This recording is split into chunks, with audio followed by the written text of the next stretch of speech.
Salut à tous, c'est Théo et bienvenue sur la chaîne Investissons-nous. Aujourd'hui on se retrouve pour une nouvelle vidéo de présentation du passage au nouveau LKMX et de son système d'énergie. Donc pour commencer, il y a des dates importantes à retenir. Donc le 10 décembre, c'est hier au moment où je sors la vidéo. C'est à partir de cette date-là que vous pourrez convertir vos LKMX V1 en LKMX V2.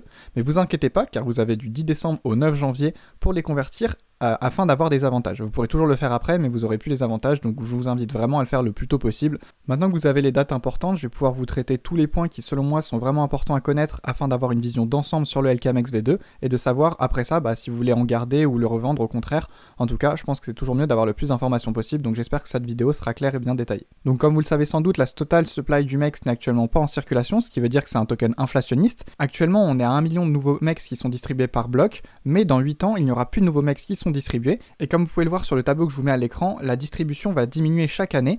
Comme vous pouvez le voir, là on va passer du coup de 1 million de MEX à 350 000 MEX pour l'année prochaine. Et dans 8 ans, on sera seulement à 50 000 MEX par bloc de distribuer, et pour la 9e année, comme je vous l'ai dit, donc il n'y aura plus de nouveaux MEX qui seront émis sur le marché. Selon moi, c'est vraiment un paramètre qui est important à connaître, car comme vous pouvez le savoir, une fois que la supply est définie, il n'y en a plus de nouveaux qui sont émis, et donc ça peut créer un effet de rareté sur le token, et donc augmenter son prix, parce que s'il y a de nouveaux entrants, il n'y a pas de nouveaux tokens qui sont créés en même temps, ce qui fait forcément augmenter le prix si plus de personnes en achètent. Maintenant, je vais vous parler du fonctionnement de l'énergie du LKMX, donc vous allez voir, ça change vraiment de ce qu'on a l'habitude de voir, ça rejoint un petit peu ce que j'ai présenté sur ma vidéo sur HSwap, donc je vous invite à la voir si vous voulez plus de détails dessus, mais je vais essayer de vous expliquer ça de la manière la plus simple possible.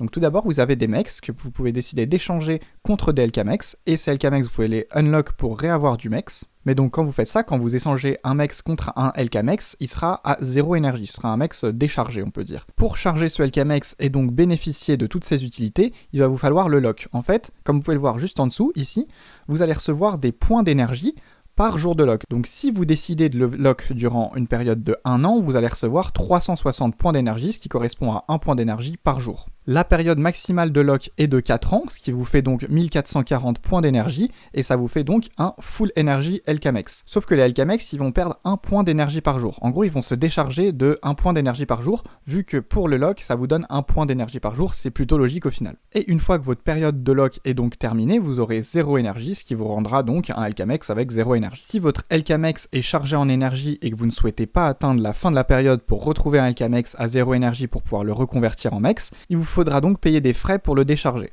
Pour connaître les frais, c'est simple, il vous suffit de regarder le tableau qui est ici. Donc on peut voir par exemple que pour un LKMX qui est chargé pendant 1 an, ça vous coûtera 50% de frais.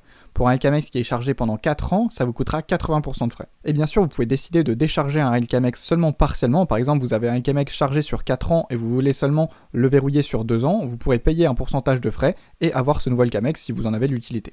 Enfin, ce nouveau LKMX, ce LKMX un peu déchargé, on va dire plutôt. Maintenant que vous savez charger et décharger un LKMX en énergie, il serait intéressant de savoir à quoi vous servir cette énergie.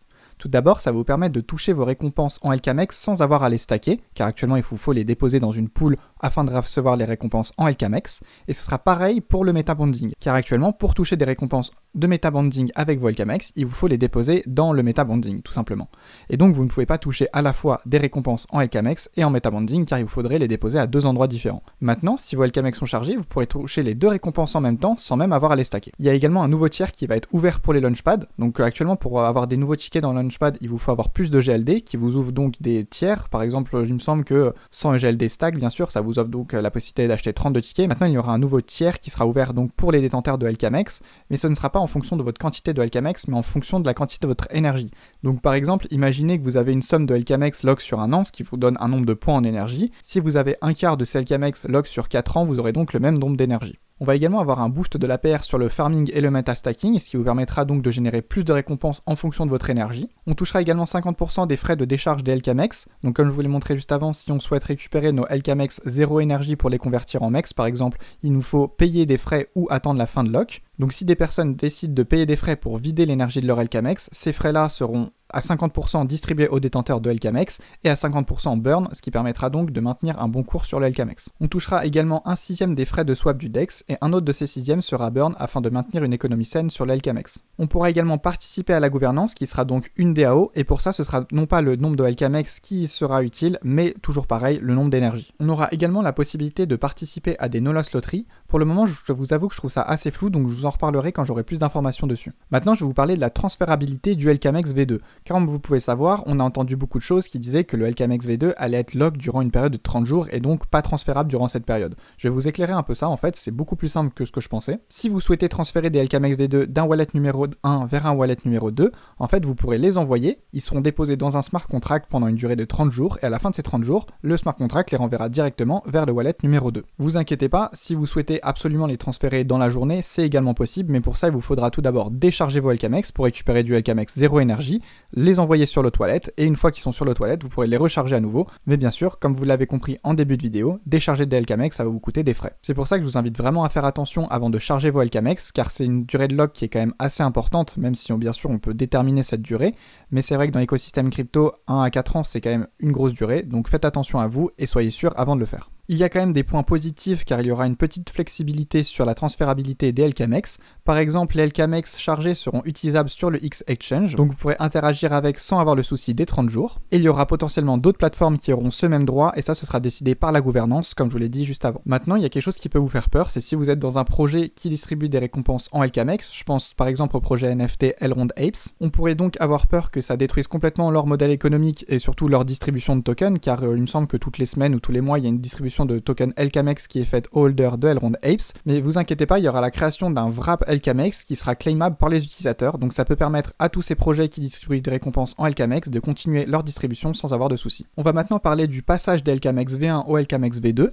donc comme vous le savez, il sera impossible d'utiliser les LKMX V1 pour leur énergie, pour ça il faudra vraiment les convertir en LKMX V2 afin d'avoir leur plein potentiel. Si vous convertissez vos LKMX V1 en LKMX V2, leur période de lock sera multipliée par 4, donc c'est un gros désavantage. Par contre, vous obtiendrez quand même l'énergie correspondante, donc si imaginez que vous avez récupéré des LKMX par exemple hier, vous décidez de les convertir en LKMX V2, on peut dire donc qu'ils vont passer d'une période de lock de 1 an à une période de lock de 4 ans, et vous récupérerez l'équivalent d'énergie, donc 1440 énergie par LKMX lock pour une période de 4 ans. Et bien sûr, si vos LKMX il leur restait seulement 2 mois avant d'être unlock, et bien vous passerez une période de 8 mois car c'est multiplié par 4, et vous toucherez bien sûr l'énergie qui correspond. Par contre, si vous souhaitez convertir vos LKMX V2, je vous invite vraiment à le faire dans les 30 jours car il y a vraiment des avantages.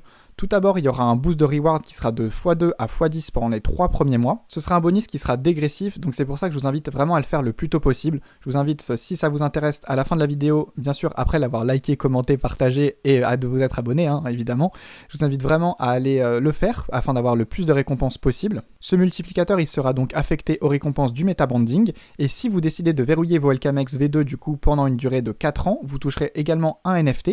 Ce NFT, il vous permettra d'avoir un ticket 100% gagnant pour le prochain Launchpad. Donc je trouve que c'est vraiment une belle récompense, et en plus de ça, ce NFT, lui, il est transférable, donc si ça vous intéresse pas, vous pourrez décider de le revendre afin de toucher de la liquidité tout de suite. Voilà, donc on va arriver à la conclusion de la vidéo. Les points les plus importants selon moi, c'est tout d'abord de si on souhaite convertir nos LKMX V1 en LKMX V2, il faut le faire le plus tôt possible afin de toucher le plus de récompenses. C'est également important de retenir qu'on peut convertir un MEX en LKMX 0 énergie, et ce LKMX 0 énergie, on peut le charger afin qu'il soit un LKMX chargé en énergie. Par contre, on ne peut pas convertir un LKMX chargé en énergie en MEX directement. Il faut d'abord soit le décharger manuellement, donc payer des frais, soit attendre la fin de sa période de lock, et donc il se retrouve à être un LKMX 0 énergie. Pour moi, c'est vraiment ça le schéma qu'il faut comprendre. Après, bien sûr, ça vous permettra de faire pas mal de choses comme je vous l'ai présenté, donc participer à la DAO, également booster les récompenses de vos pools de stacking. Je pense que c'est ça qui va intéresser le plus de monde, et je le comprends, moi aussi c'est ce qui m'intéresse le plus, j'ai hâte de voir exactement comment ça va se passer. En tout cas, j'espère que la vidéo vous a plu, j'espère que j'ai été assez clair. C'est vrai que c'est des sujets qui sont un peu complexes à traiter en vidéo et pas forcément les plus fun.